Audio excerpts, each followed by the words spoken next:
Isang mapagpalang araw sa ating lahat, mga kaibigan, mga kapatid. Today, I want to share the good news para po sa bawat isa sa atin, mga kapatid.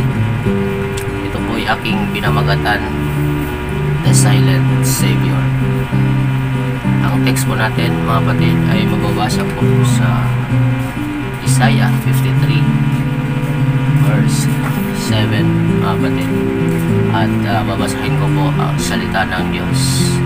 And po po, Isaiah 53 verse 7, it says, He was oppressed and He was afflicted, yet He opened not His mouth. He is brought as a lamb to the slaughter, and as a sheep before the shearers is dumb, so He opened not His mouth. Praise God, mga kapatid.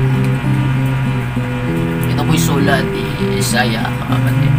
Matagal na panahon at ito'y effective simula pa sa pool noong unang panahon at maging sa ating kapanahonan ngayon, mga kapatid. Ito po ay patungkol sa ating Panginoong Jesucristo. Nasabi po sa Biblia, mga kapatid, unang-una sa lahat, mga kapatid, Christ was silent when He oppressed, mga kapatid. He was arrested to innocent, sabi ng Bible, mga kapatid. Christ was silent when He oppressed. Ayan po ang sinabi ng Biblia, mga kapatid. Para po tayo ay maniwala, para po tayo ay tumanggap sa ating Panginoong Jesucristo, para po tayo ay magpatuloy sa paglilingkod sa Panginoon. Pangalawa, mga kapatid, The Silent Savior.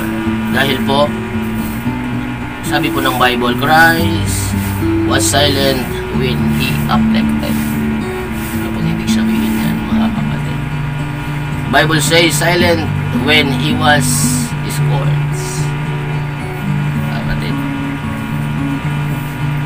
siya ay napighati, gayon man ang siya ay dinadalamhati, ay hindi nagbuka ng kanyang bibig, gaya ng kordero na nasa dinadala sa patayan, at gaya ng tupang nasa harap ng mga manggugupit, at sa kanya ay bibig, gayon may hindi niya binuka ang kanya bibig.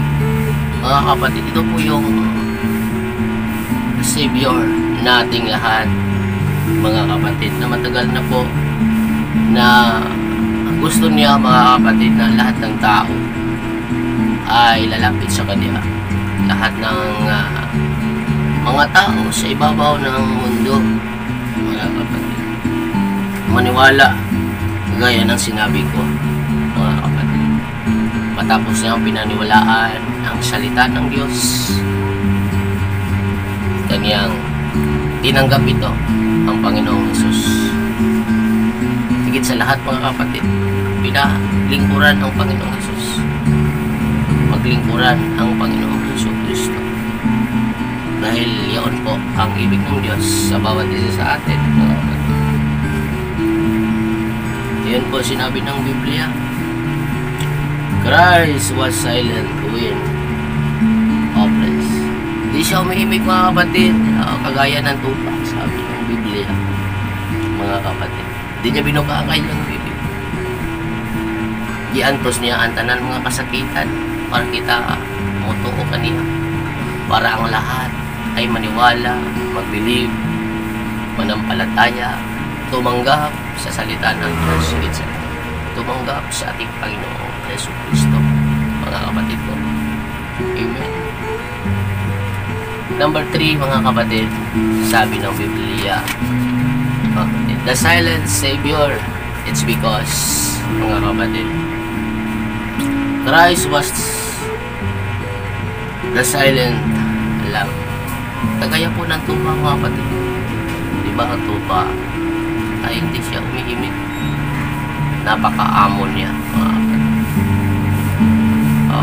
Ang tupa pag dinadala mo sa isang slaughter, talaga siya umiimik, mga kapatid. Napakagandang halimbawa ito, mga kapatid. Kung sabi po ni John the Baptist sa John chapter 1 verse 29, "Behold the Lamb of God, who take away of the sins of the world." Siya po ang Lamb na dinala po doon sa kagaya ng tupa na dinadala doon sa katayan. Ito po yung Kristo, mga kapatid, na ating tagapagligtas sa kabila po ng ating mga kasalanan. Inako niya po ang lahat ng ating mga kasalanan ay para po tayo magkaroon ng kaligtasan, para po tayo ay maniwala o mananampalataya sa buktong na si Jesus Christ, mga kapatid. Ulitin ko po, sabi po ni John the Baptist sa kanyang sulat sa John chapter 1 verse 29, "Behold the Lamb of God." Pati matagal na nga panahon na inoffer ng Diyos sa kanyang bugtong na anak, na walang iba ang ating Panginoong Jesucristo, mga kapatid, para po tayo para po tayo ay maniwala, para tayo ay mananampalataya sa ating Panginoong Jesucristo, mga kapatid. Higit sa lahat, matapos natin pinaniwalaan ang kanyang salita, mga kapatid, at itinanggap ito at atin nilagay ito sa ating puso, mga kapatid. At last na nating gagawin, mga kapatid, ating paglingkuran ng Panginoong Jesucristo. Let us serve God while we still alive, mga kapatid. Habang may buhay pa tayo, maglingkod tayo sa Panginoon. Amen. So yan lang po, mga kapatid, ibig ng Diyos, na tayong lahat, ikaw at ako, maniwala, mananampalataya, tumanggap sa Panginoon, higit sa lahat, magpatuloy sa paglilingkod sa Kanya, mga kapatid. The silent Savior, sabi po dito, the silent Savior invite us to trust Him and be free. Tanggapin natin ang Panginoon bilang Lord, Savior, sarili natin tagapagligtas, bilang isang Panginoon at ating personal na tagapagligtas. Praise God, mga kapatid. Yan lang po ang ating sharing ngayon.